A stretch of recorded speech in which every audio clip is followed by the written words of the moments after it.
وَقُلْ جَاءَ الْحَقُّ وَزَهَقَ الْبَاطِلُ إِنَّ الْبَاطِلَ كَانَ زَهُوقًا۔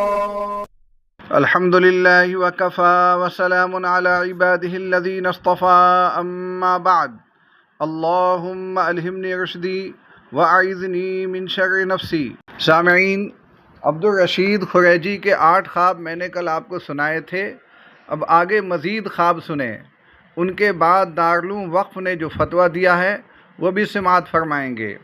خواب نمبر 9، کسی جگہ چارپائی پر مولانا یعقوب صاحب بیٹھے ہیں، حضرت بھی وہیں موجود ہیں۔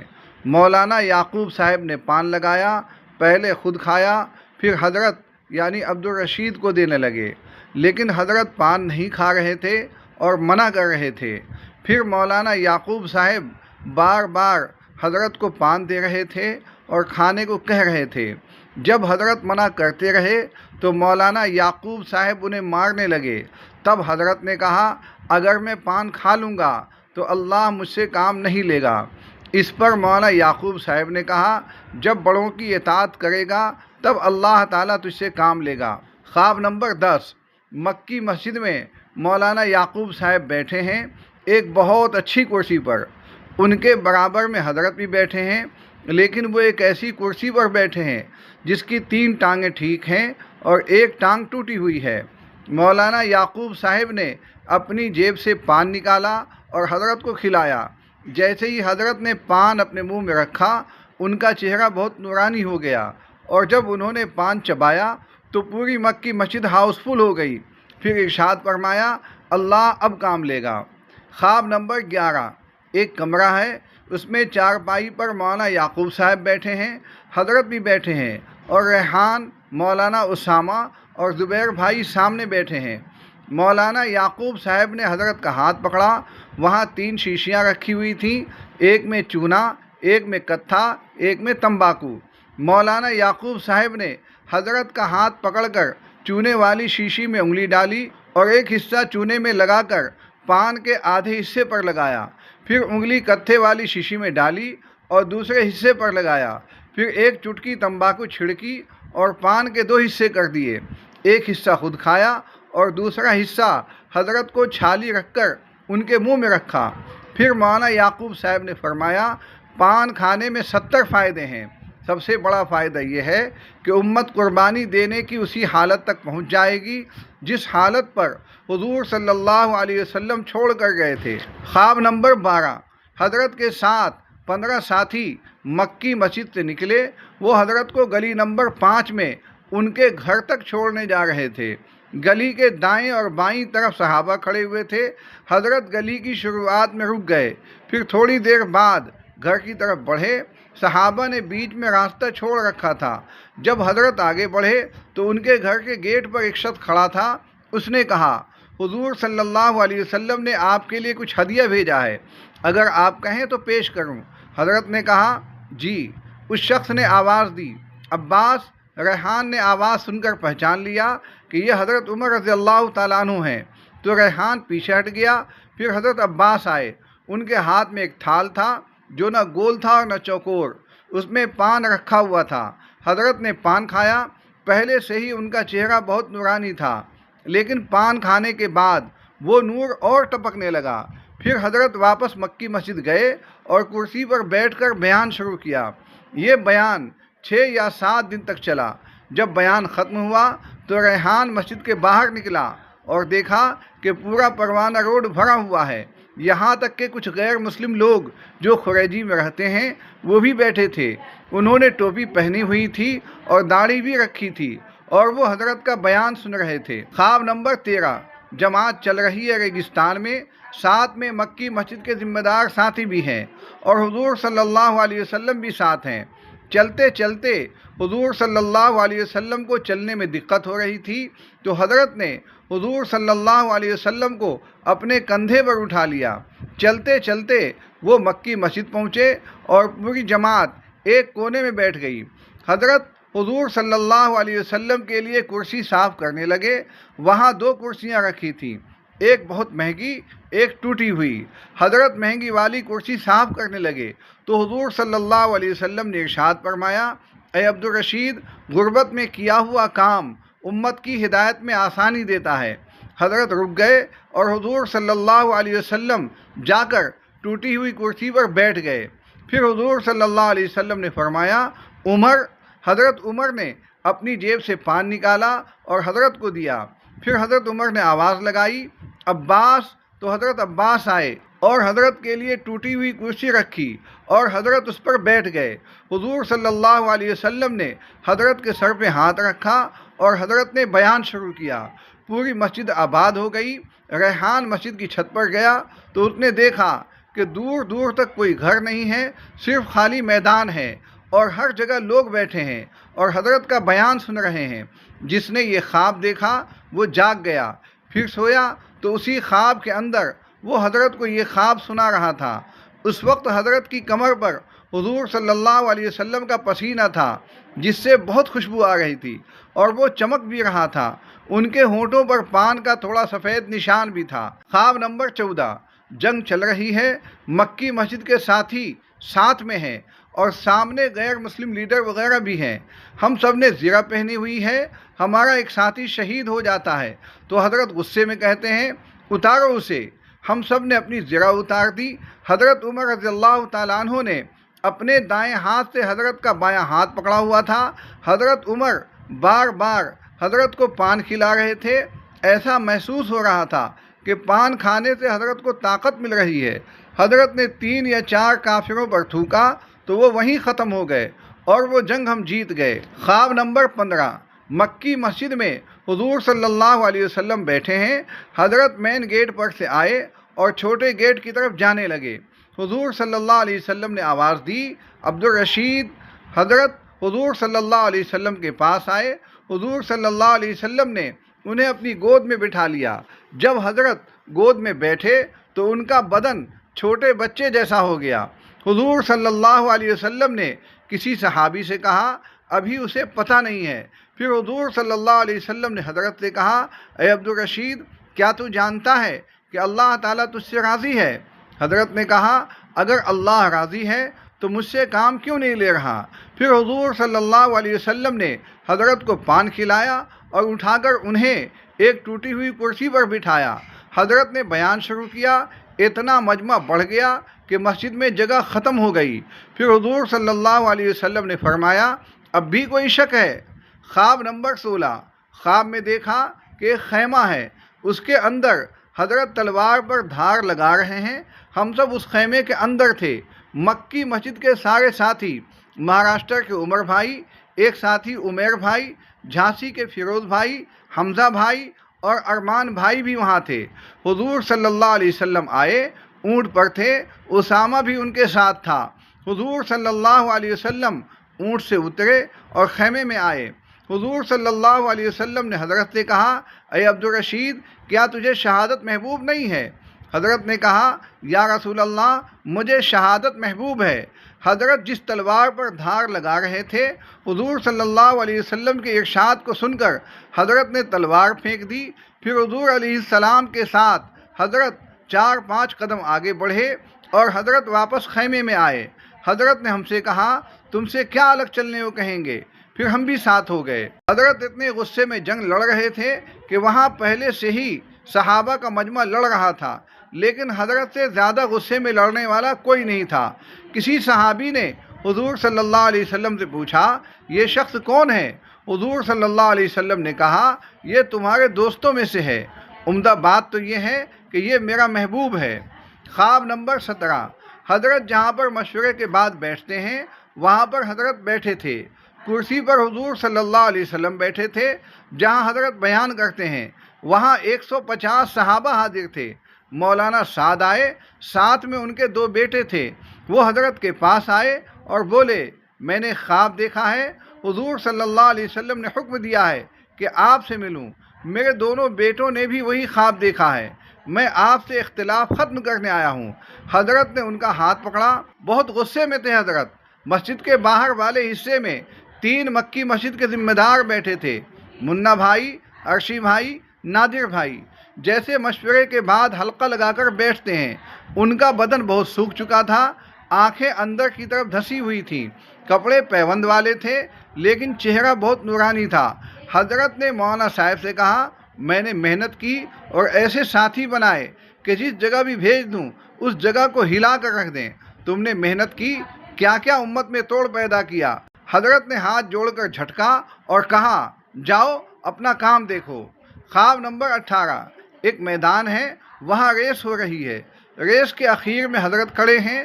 ریس میں لگاتار بار بار منا بھائی اور عمر بھائی جیت گئے۔ حضرت نے ان کا ہاتھ پکڑ کر اوپر اٹھا دیا، تبھی چیلا کلاس کر جانے لگا۔ چیلے کی شکل پر داڑھی نہیں تھی، بالوں پر رنگ تھا، کان میں بالی تھی، پینٹ شرٹ پہنی تھی اور گالی بولتے ہوئے جا رہا تھا۔ اس کی ٹی شرٹ پر ڈراؤنی سی شکل بنی ہوئی تھی۔ خواب نمبر 19۔ مسجد میں حضرت بیان کر رہے ہیں، بیان میں شہادت کا جذبہ دے رہے ہیں اور شہادت کی فضیلت بتا رہے ہیں۔ بیان کے بیچ میں حضرت نے کہا، میرے ہاتھ پر بیعت کرو۔ پورا مجمع کھڑا ہو گیا، بس دو ساتھی کھڑے نہیں تھے، ساجد قریشی اور سہیل چیلا۔ ساجد فون چلا رہا تھا اور چیلا فون میں دیکھ رہا تھا۔ حضرت نے کہا، بیٹھ جاؤ۔ پھر حضرت نے کہا، چلے کی جماعت کس کی ہے؟ عمر بھائی کھڑے ہوئے، ساتھ میں 9 ساتھی تھے۔ حضرت نے رائے پوچھی کہ جماعت کو کہاں بھیجا جائے۔ ساتھیوں نے رائے دی۔ حضرت نے کہا، نہیں، نیا رخ بتاؤ۔ منا بھائی نے کہا، ممبئی سے پونے۔ حضرت نے کہا، ہاں یہ صحیح ہے۔ پھر منا بھائی نے کہا، حضرت ابھی رہنے دیجئے، وہاں پر مرکز والوں کا زور ہے، تکلیف آئے گی۔ حضرت نے کہا، تکلیف آئے گی تو کیا انہیں مرتد ہونے دوں؟ ان کا ایمان کمزور ہو رہا ہے۔ بیان کے بعد عمر بھائی کہہ رہے ہیں، حضرت میں جماعت میں جا رہا ہوں، کچھ نصیحت کر دیجئے۔ حضرت نے کہا، تکلیفیں آئیں گی اور 100% آئیں گی، تم صبر کرنا۔ خواب نمبر 20۔ مکی مسجد میں جگہ جگہ حلقے لگے ہوئے تھے، جماعت بیٹھی ہے نچلے تل پر، 2 چھٹی میں اور ہال میں۔ جماعت روانگی کے آداب بیان کر رہی ہے۔ حضرت کی بھی جماعت تھی، وہی چلے کی جماعت، بس 2 ساتھی نہیں تھے، عبد الرحمن اور نوید۔ ہماری جماعت کے ساتھی کھڑے ہیں۔ ریحان گیٹ پر تمام کا سامان ہاتھ میں لے کر حضرت کا انتظار کر رہا ہے۔ بہت دیر ہو گئی، حضرت نہیں آئے۔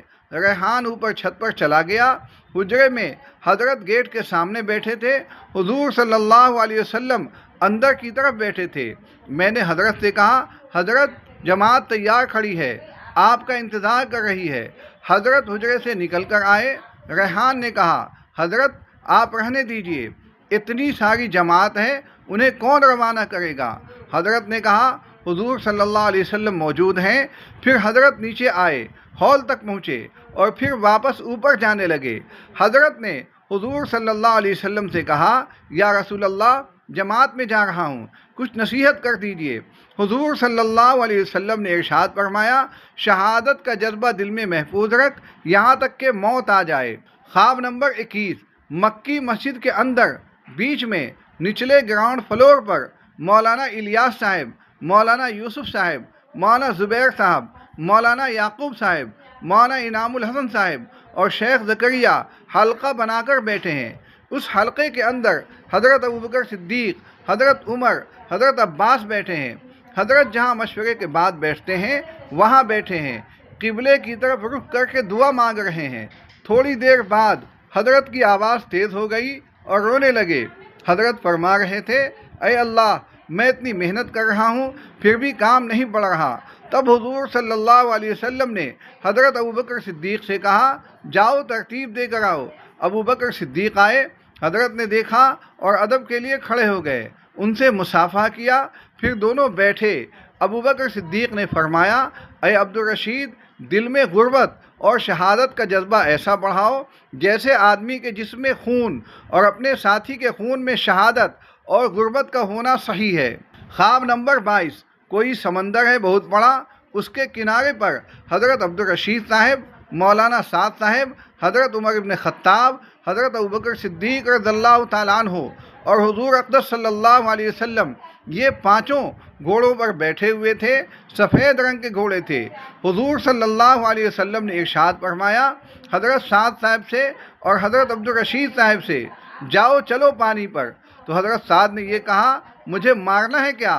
جب مولانا سعد نے یہ کہا تو حضرت عمر نے گردن اڑا دی مولانا سعد کی۔ پھر اس کے کئی دن بعد حضرت عبدالرشید پانی پر چلے۔ جب دوسرے کنارے پر پہنچے تو حضور صلی اللہ علیہ وسلم نے ارشاد فرمایا، عشق رسول کی انتہا تو اس سے پوچھو۔ خواب نمبر 23۔ حضرت عبدالرشید حضرت عثمان غنی رضی اللہ تعالیٰ عنہ کی قبر شریف کے سامنے بیٹھے ہیں۔ حضرت روتے ہوئے دعا مانگ رہے ہیں۔ تیز آواز میں بہت دیر تک دعا مانگتے مانگتے قبر پھٹ گئی۔ اس میں سے حضرت عثمان غنی نکلے، خون میں لت پت۔ ارشاد فرمایا، اے عبدالرشید، کیا تم چاہتے ہو کہ اللہ تم سے ہی کام لے؟ حضرت نے کہا جی۔ پھر حضرت عثمان نے ارشاد فرمایا، تو جان لو تم عمر ابن خطاب کے اتنے قریب ہو جیسے عمر کی سانس، اور تو اپنے متعلقین کو شہادت کے اتنے قریب کر لے جیسے ہم حضور صلی اللہ علیہ وسلم کے ساتھ تھے۔ سامعین، یہ تو وہ خواب تھے جو عبدالرشید کے سلسلے میں دیکھے گئے اور عبدالرشید انہیں اپنے مجمع میں سنایا کرتا تھا۔ ان خواب کی شرعی حیثیت کیا ہے اور ایسا دعویٰ کرنے والے کی شریعت کے نظر میں کیا حیثیت ہے؟ دارالعلوم وقف کا فتویٰ سماعت فرمائیں۔ سوال: کیا فرماتے ہیں علماء کرام و مفتیان اعظام مسئلہ ذیل کے بارے میں؟ ایک مسلمان یہ کہتا ہے کہ اللہ تعالیٰ نے میرے لیے خوابوں کا ایک سلسلہ جاری فرمایا ہے۔ خواب میں حضور صلی اللہ علیہ وسلم نے میرے لیے ارشاد فرمایا، حضور صلی اللہ علیہ وسلم میرے شیخ ہیں، اور یہ بھی اعلان کرنے کا حکم فرمایا کہ یہ بھی عرض کر دوں کہ پورے زمین کی خلافت حضور صلی اللہ علیہ وسلم نے مجھ کو دی ہے۔ پوری دنیا کی خلافت، سارے ملک، سارے شہر، ہر گاؤں، ہر شہر دیہات کی حضور صلی اللہ علیہ وسلم نے خلافت دی ہے اور بادشاہت بھی دی، اور فرمایا جو آدمی اس کا انکار کرے وہ کافر ہو گیا۔ اس مذکورہ بیان یا خواب کے سلسلے میں مفتیان کرام عوام الناس کی کیا رہنمائی فرماتے ہیں، اور جو مسلمان یہ کہتا ہے اس کا کیا حکم ہے؟ وہ مسلمان رہا یا اسلام سے خارج ہو گیا؟ شرعی اصولوں کے موافق جواب تحریر فرمائیں۔ المستفتی محمد مونس، آزاد مارکیٹ، دہلی۔ الجواب: واللہ الموفق۔ خواب کی 3 قسمیں ہیں۔ ایک انسانی خیالات، انسان دن بھر جو سوچتا ہے وہی رات کو خواب میں دیکھتا ہے۔ دوسرا شیطانی توہمات، کہ شیطان اس کے ذہن میں طرح طرح کے وسوسے ڈالتا ہے جنہیں وہ خواب کی شکل میں دیکھتا ہے۔ خواب کی یہ دونوں قسمیں حقیقت میں خواب نہیں بلکہ محض توہمات ہیں۔ تیسرا اللہ تعالیٰ کی طرف سے الہامات، جو حقیقی خواب ہیں اور نبوت کا 46واں حصہ ہیں۔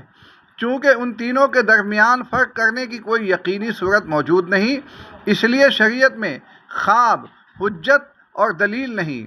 البتہ صرف انبیاء علیہم السلام کا خواب وحی کے حکم میں ہوتا ہے، دوسرے لوگوں کی کوئی شرعی حیثیت نہیں ہے۔ سوال میں جن صاحب نے اپنے خواب کا تذکرہ کیا ہے اس کی کوئی شرعی حیثیت نہیں ہے، لہذا اگر کوئی اس کا انکار کرے تو وہ کافر نہیں ہوگا۔ اس طرح کے بیانات عمومی مجمع میں بیان کرنا اور ایسی باتیں کہنا غیر شرعی ہیں۔ روئے زمین کی خلافت کے تعلق سے اللہ تعالیٰ کا ارشاد ہے، قال موسیٰ لقومہ استعینوا باللہ واصبروا ان الارض للہ یورثها من یشاء من عبادہ والعاقبۃ للمتقین، کہ یہ تمام زمین اللہ تعالیٰ کی ہے اور اللہ تعالیٰ اپنے نیک بندوں کو اس کا وارث بناتے ہیں۔ پھر آپ صلی اللہ علیہ وسلم نے خود ہی فرمایا تھا کہ میرے بعد خلافت کے 30 سال ہیں، اس کے بعد بادشاہت ہے، تو ان کا یہ کہنا کہ اللہ کے رسول صلی اللہ علیہ وسلم نے مجھے خلافت دی کیوں کر درست ہو سکتا ہے؟ پھر خواب کی خلافت کا کوئی اعتبار نہیں ہے، اور ان کو نہ ماننے والے کو کافر کہنے کا مطلب یہ ہے کہ وہ اس کو حجت شرعیہ تسلیم کرتا ہے، جو کہ درست نہیں۔ سوال کی تفصیلات سے بظاہر یہ معلوم ہوتا ہے کہ صاحب بیان کا خواب کی دوسری قسم شیطانی توہمات کے قبیل سے ہے، اس لیے اپنے خوابوں کو شرعی حکم سمجھنے والا اور جو ان خوابوں کو نہ مانے اسے کافر کہنے والا خود فاسق ہے۔ ان کو اپنے بیان سے تائب ہونا چاہیے اور اس طرح کے خواب بیان کرنے کا سلسلہ بند کرنا چاہیے، ورنہ یہ کسی نئے فتنے کا پیش خیمہ ثابت ہو سکتا ہے۔ کتبہ امانت علی قاسمی، مفتی دارالعلوم وقف دیوبند، 1 ذی الحجہ 1447 ہجری، 19 مئی 2026 عیسوی۔ اللہ تعالیٰ امت مسلمہ کو ہر طرح کے فتنے سے بچائے۔ وآخر دعوانا ان الحمد للہ رب العالمین۔